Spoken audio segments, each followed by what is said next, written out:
atau ada pekerja yang tidak bekerja tapi digaji. Dari mana? Kita bukan lembaga sosial, kita bukan departemen sosial, kita profit oriented. Kita adalah bisnis yang harus ada modal, kemudian ada penghasilan, kemudian ada karya. Sorry, agak bongkar-bongkar dikit. Waktu pandemi kemarin itu berapa orang keluar Pak Sidi?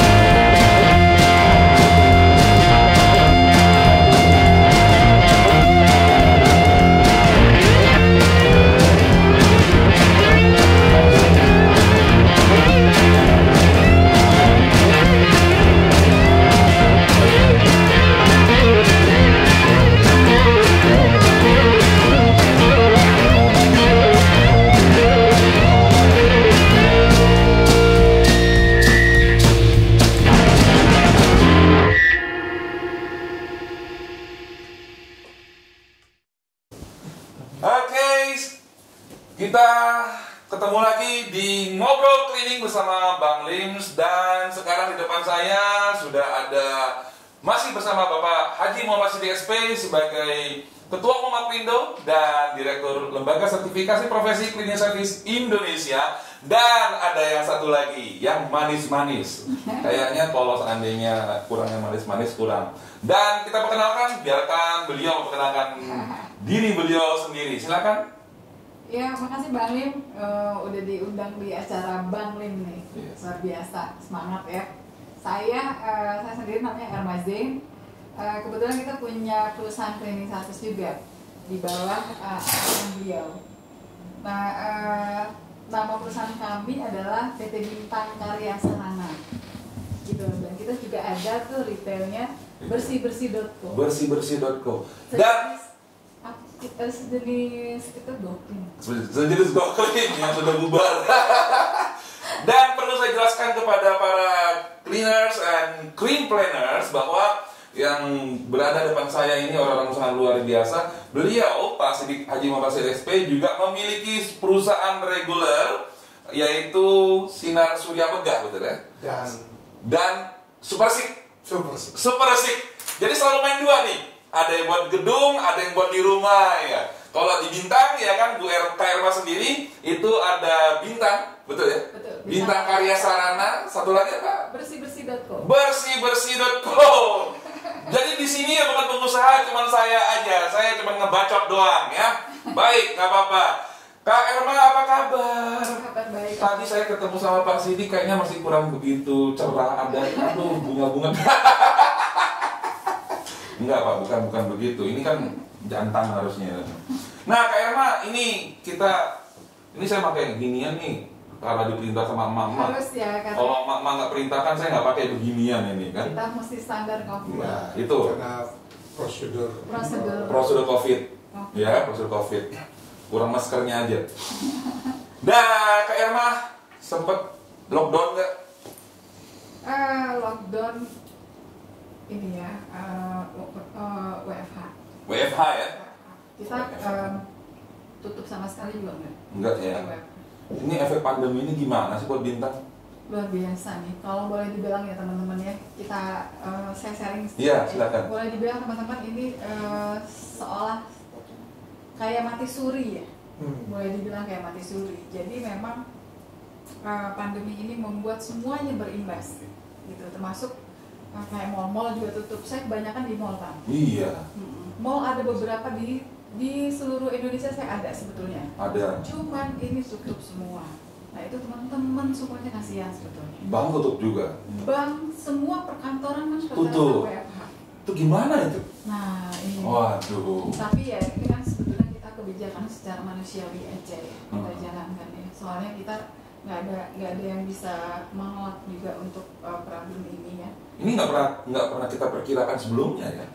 Iya, susah. SSM sendiri lockdown juga. Secara umum ini kan dirasakan bukan cuma oleh 1-2 perusahaan. Dunia ya.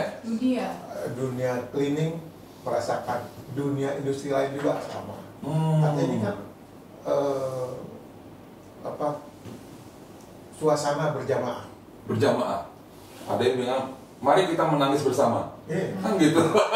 Rasanya tepatnya begitu. Menangis bersama. Bila kebersamaan itu ada, masih ada jadi kekuatan gitu kan ya. Walaupun nangis posisi. Nah ini sorry, ini agak sensitif nih, agak sensitif. Memang kalau di channel saya ngomongnya tuh yang to the point, straight aja. Ngeluarin orang nggak sih?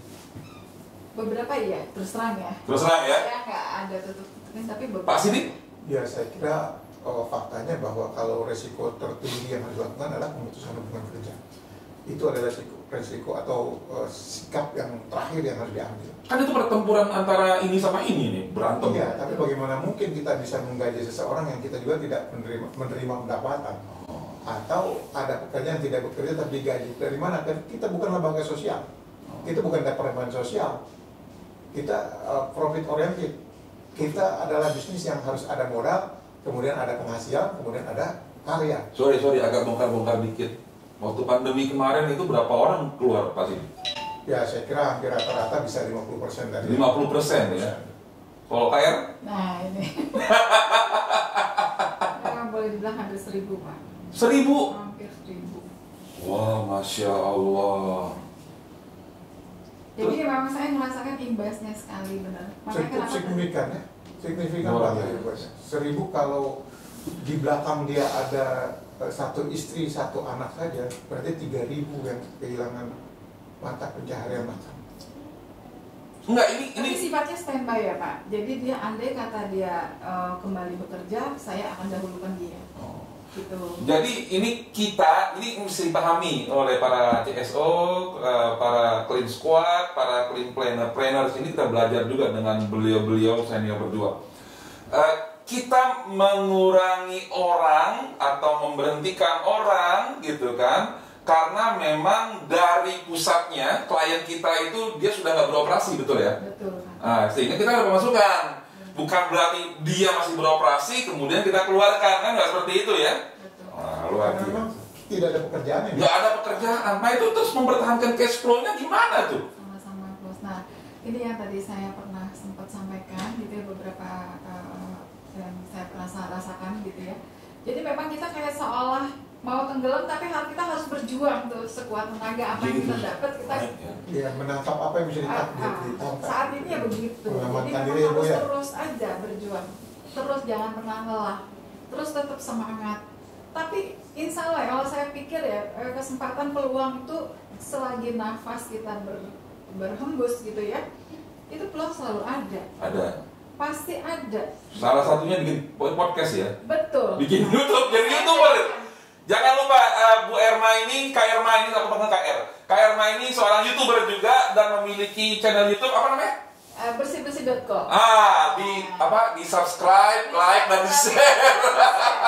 Komen juga. Nah ini karena pandemi juga nih. Karena pandemi. Karena gini, kalau aku boleh bincang gitu ya, boleh sharing ke teman-teman semuanya. Saya merasakan kalau kita nih harus tetap ada, bergema terus. Jadi gimana caranya kita harus ambil bagian dari dunia sosial media yang notabene inilah semua kacamata orang ke sana loh, ke sosmed loh, gitu. 99% kita ini lebih baik ketinggalan dompet daripada ketinggalan HP. Kita boleh mati suri tapi nggak boleh kehilangan jiwa cleaning ya, nggak boleh. Nah Pak Sidik, apa yang dilakukan Aprindo di masa pandemi ini kira-kira? Apa yang bisa dilakukan Aprindo kepada para anggota? Ya, jadi kita sudah mencoba melakukan webinar pelatihan atau seminar lewat webinar. Bagaimanapun juga webinar itu menjadi sarana yang sekarang sedang populer dan kita harus gunakan itu. Nggak mungkin kita mengadakan pelatihan atau seminar untuk tatap muka. Maka forum itu kita manfaatkan untuk saling berbagi. Dan itu bayar itu? Nggak, gratis. Gratis ya? Dan insya Allah dalam bulan September kita akan mengadakan lagi untuk berbagi pengetahuan dan menambah wawasan tentang bagaimana kita menghadapi situasi sekarang ini agar kita bisa survive, kita bisa tetap bertahan dan kita sama-sama lepas dari situasi yang terburuk ini untuk kemudian September kemarin. Sementara kita bertahan, kita raih apa yang bisa diraih. Sebab jangankan yang namanya para pengusaha, para pelajar pun sekarang sudah menggunakan media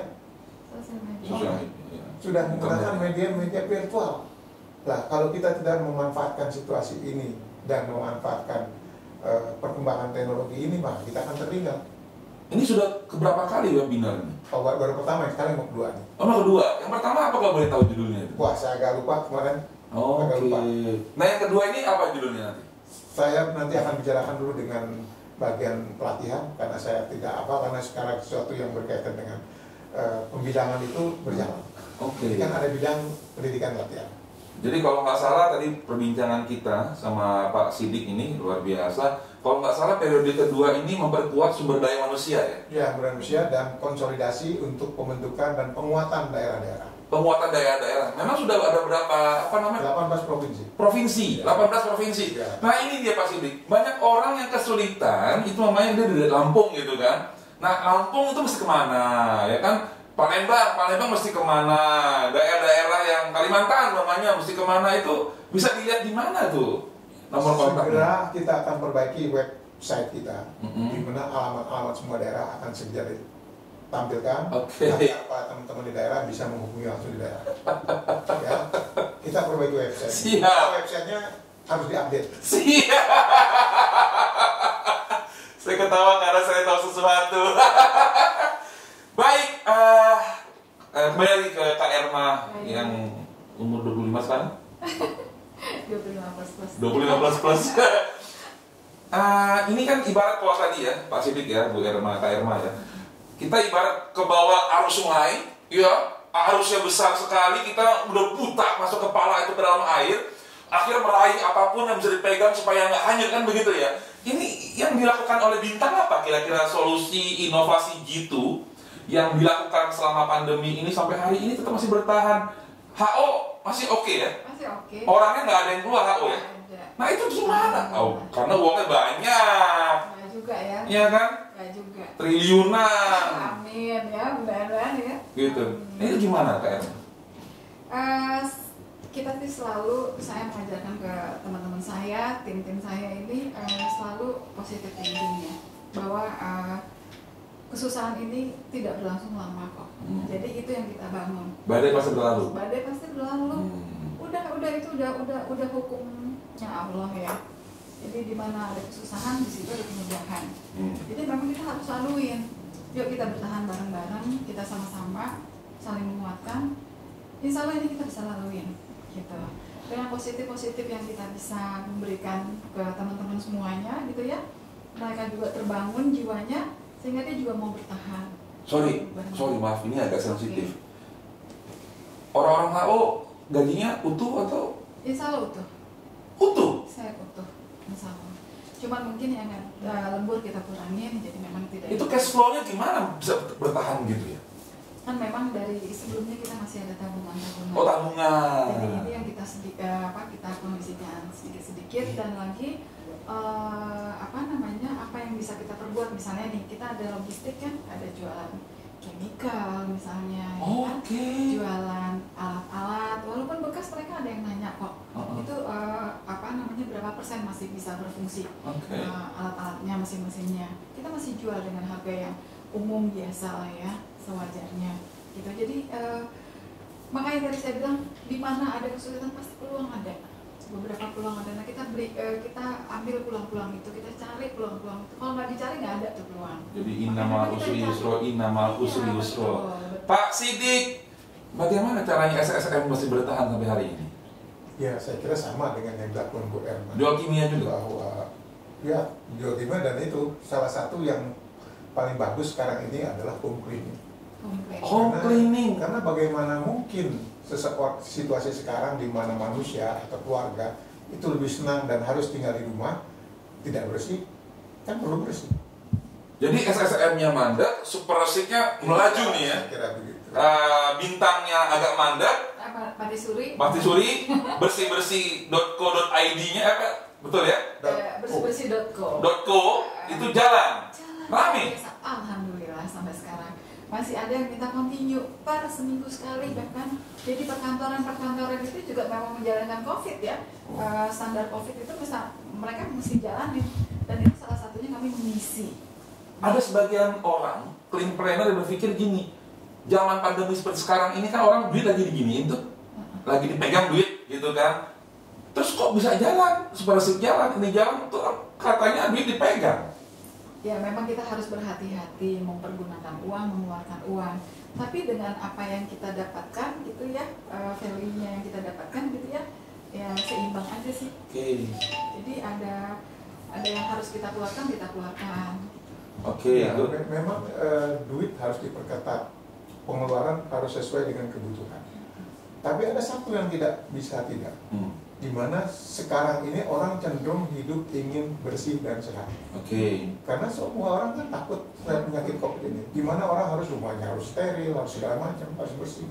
Maka orang mau tidak mau mengeluarkan untuk kepentingan bersih kan harus ada biaya. Kenapa nggak dengan bersihkan sendiri aja Pak Sidik? Tidak semua orang punya kemampuan dan kemauan untuk bersih itu. Ini bayar selesai. Iya, tidak semua orang punya kemauan dan kemampuan. Orang mungkin mau tapi nggak punya kemampuan, alatnya nggak ada, chemicalnya nggak ada. Jadi itu peluang yang seperti yang Bu Erma bilang, itu peluang untuk perusahaan seperti kita ini masuk pada segmen market itu. Clean Squad sama Clean Planner nanti kita akan atur waktu lagi bincang-bincang sama Kak Erma sama Pak Sidik. Itu kiat-kiat membangun home cleaning itu bagaimana sih? Ya, kalau Anda setuju, Anda boleh like ada di bawah, Anda boleh komen di bawah, nanti baru kita adakan pertemuan selanjutnya. Selanjutnya nih kita punya ada berapa? 2 pertanyaan terakhir nih. Negatif positif efek dari pandemi ini menurut Kak Erma apa? Kalau positifnya kita sama-sama berangkulan. Jadi masa ini adalah menguatkan. Tambah dekat.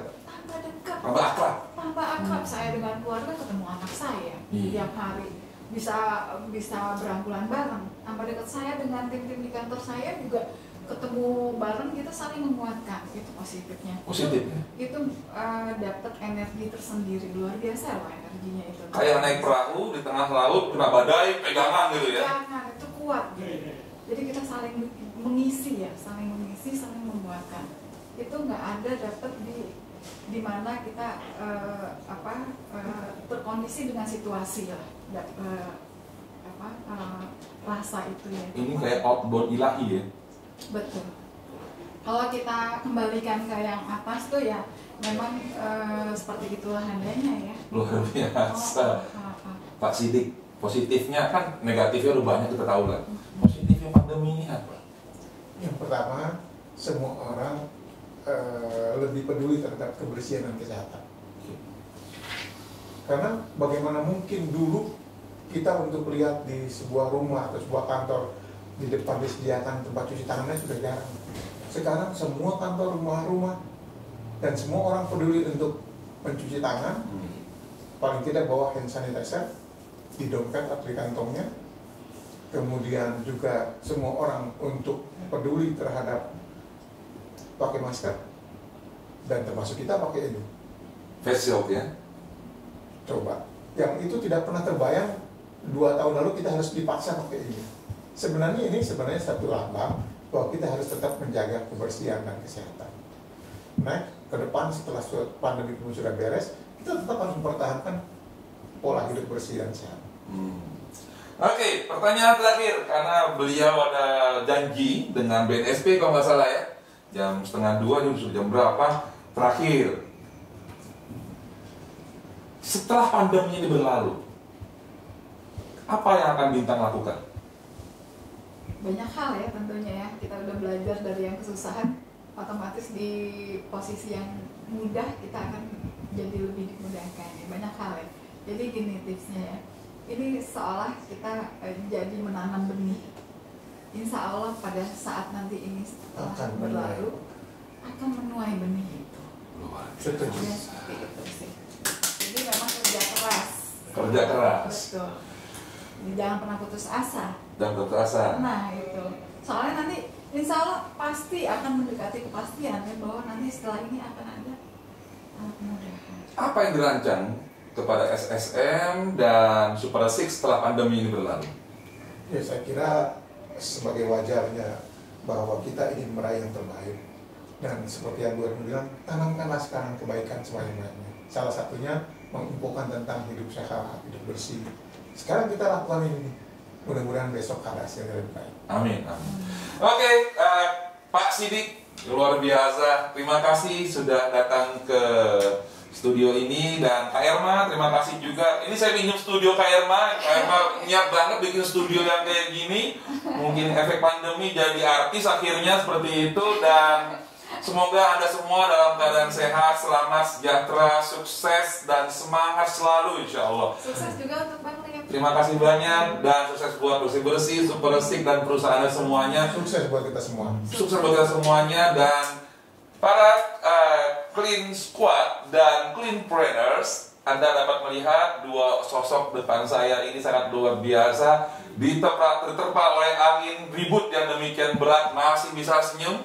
Diterpa oleh badai samudra yang demikian berat, yang orang-orang sudah mulai kolap, udah nggak ada asa lagi, nggak ada semangat lagi. Tapi Anda bisa melihat senyuman dan ketegaran dalam diri beliau berdua. Dan semoga dengan hal ini Anda juga tertular semangat untuk tetap berjuangnya. Terima kasih berada di channel ini, dan jangan lupa di subscribe, like, dan di share juga channelnya namanya Bersih-bersih.co. Bersih-bersih.co, dan Apindo channel juga ada, kita sedang buat lagi. Dan jangan lupa tetap semangat, karena hanya dengan semangat kita masih dapat dikatakan hidup. Saya Bang Lim, dan sampai jumpa di Ngobrol Cleaning yang selanjutnya.